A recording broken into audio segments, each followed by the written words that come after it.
everybody, I'm Laura Trump coming to you from Palm Beach, Florida. One of the things that distinguishes the Democrats most these days is their focus on dividing people, one group of Americans against the other to serve their political needs. They use economic class, race, and so many other means of the politics of division to advance their agenda. What they don't realize is that Donald Trump doesn't look at our country that way. Through his policies and principles, President Trump makes it clear that he wants all citizens to achieve the American dream. From inner city kids to rural seniors to military families, this president wants all boats in the harbor to rise again. Joining me to reflect on the president's commitment to success for all Americans is a senior advisor to the Trump 2020 campaign and my good friend, Katrina Pearson. Hey, Katrina. Hey, Laura, thanks for having me today. Well, you know, we always love hearing from you, and these Democrats are getting a little crazy. Do you agree that Democrats are so wedded to the politics of division that they lose sight of the principles that are common to all Americans? Well, you know, I think you put it lightly. This isn't just losing sight of principles. We have to ask ourselves, what principles do Democrats even stand for? If you even go back to the inception of the Democrat Party, they have been resistant to every type of freedom, whether it's with women's suffrage, with civil rights, whether it's, you know, Jim Crow and even life for that matter. The Democrats have always been against liberty, and now the resistance is to economic freedom. And this is something that is very important to President Trump, and we saw it on the last campaign. He really wants to level the playing field so that average Americans can once again dream of prosperity and have the ability to get a leg up in life. Yeah, and it seems like the Democrats are so committed to resisting any success by the president that they're outdoing each other with how far to the left they're going. I mean, what do you think about this, Katrina? How is this going to work out for them come the midterm elections when they are so far left?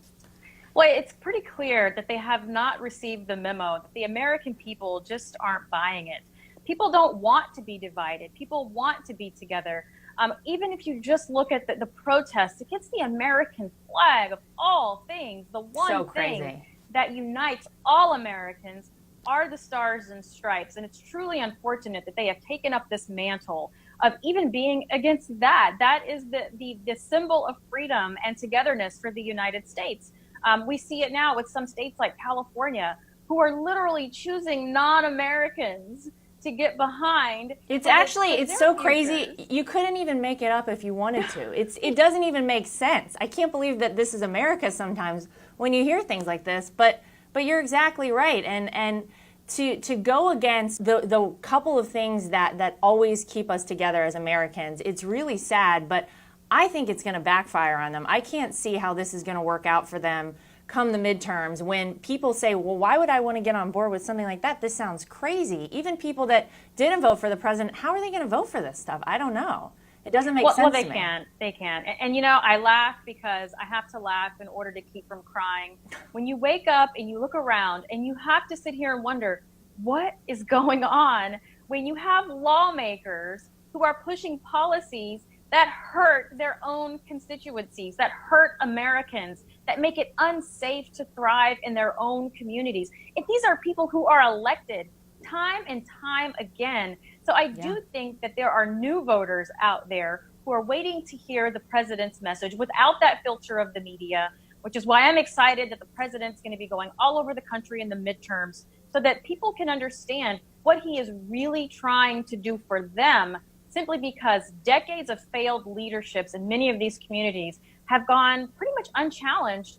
And the message that the president has with economic prosperity, freedom for all, economic freedom, and a chance to get out of poverty, whether it's through education or job opportunity, this is something the president's going to be able to communicate all across the country. And I'm really hoping that more and more Americans can see through all of the vitriol and the hatred and really this managed chaos coming from the media and the Democrats. Because at the end of the day, Laura, people really just want their children to be successful. They want to be happy, and they want to just take care of their families. Yeah, that's exactly right. And that's what the president is doing for this country. Now, last week we had that spending bill. Last week the Democrats were crowing about the $1.3 trillion budget that Congress passed, and the president vowed to never again sign such a reckless bill. What do you think? Doesn't this prove the challenge that the president has to drain the swamp, that it's still there, that they're still holding on with everything they have? Oh man, the struggle is real. We all knew that draining the swamp was not going to happen overnight. It wasn't going to be easy, and it wasn't going to be in one swoop. And this is something that is very real. And many Trump supporters see just how difficult it's going to be and why it's so important to elect more Trump supporting individuals into the House and especially into the Senate, because honestly, it really shouldn't be this difficult to even get some of the Republicans on board with what the president's trying to do. So this was really an eye-opener. This does show the president really took it to task and brought both parties to the table to get something done, mainly for our military. As he said in his own words, it's for national security purposes, and with everything that's going on, people understand that. Moving forward, he has vowed to not do that again. So it's incumbent upon us as Americans, as mothers, as fathers, as children, to elect people who are going to get the job done in November. Yeah, and I keep saying it. It is so important that people get out and vote in these midterms. It's as important as voting the president into office to get people in Congress that are going to support him, because this is a perfect example as to what's going to happen if people don't come out and we don't have people that are supporting President Trump going forward. Things are going to be very difficult for him over the next couple of years. And listen, we want to make sure that while he's in office, he's getting things accomplished for this country like we know he can. So I always say it's as important to get out in 2018 as it was in 2016.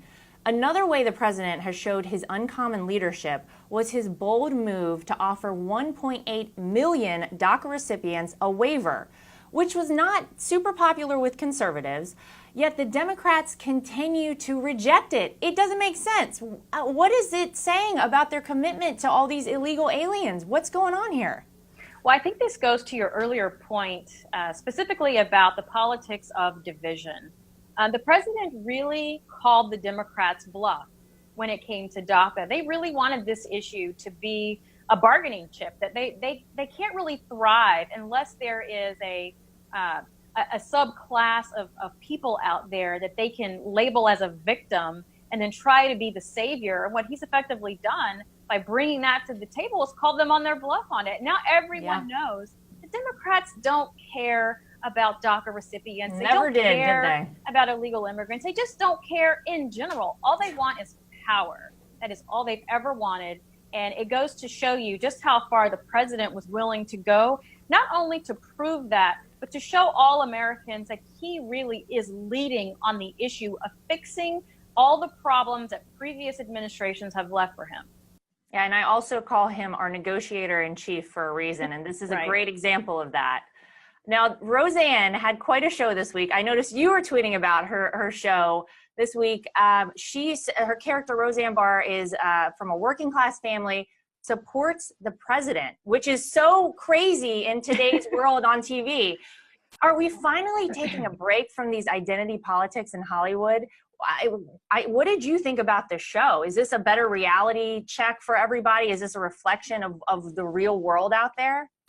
Oh, absolutely. I think people in general are taking a break. We're in this bubble of politics and news media where there is this anti-Trump sentiment. But as we've seen in the election, the people out there support the president and what he's trying to do because he understands the problems of average Americans. And, growing up, I watched Roseanne. And if you grew up in a poor or middle class family, you knew a Roseanne if one wasn't in your home already. And that's why she resonated so much with so many people. And I think the show coming back now goes to show you not just that people want to see a reflection of them, highlighting the realities of life, that living to paycheck, possibly almost losing your home because of expenses and things like that, where your children have to get a job in order to help maintain the household. These are real things that Americans have to deal with. But it's also a show to Hollywood that going back to the way things were, hard work, integrity, and family, is where America wants to be. Yeah, you said it perfectly. And I give a lot of credit to Roseanne for having the guts to come out with a show like this, because I'm sure she got a lot of pushback on this. And I think even the president called her to say, listen, great job. She got like record ratings or something from her show. So 18 million. Yeah. I mean, that was amazing. Congratulations to her, Yeah. the president, for calling her, because it does take courage in that area to come out. But I think the best part, Laura, was that it highlighted typical politics in the family. You had some that supported Trump and some that didn't. And you know what? Yeah. It's okay. It's okay. We're all Americans at the end of the day. We're all in this together. It's actually the perfect point and the perfect note to end on. We can all get along, even if we don't agree on every single thing. Absolutely. Katrina, as always, thank you. You are such a great voice to counter those crazy Democrats and their political agenda. Thank so you, much Laura. for So great to see you. You're doing a great job. And MAGA 2020. Yes, ma'am. You got it. And thank you for joining me, too. While the Democrats continue to pursue the politics of division, President Trump will continue to fight them and the rest of the swamp to help all Americans achieve more. That's the real news for today. I'm Laura Trump, coming to you from Palm Beach, Florida. Goodbye, everybody.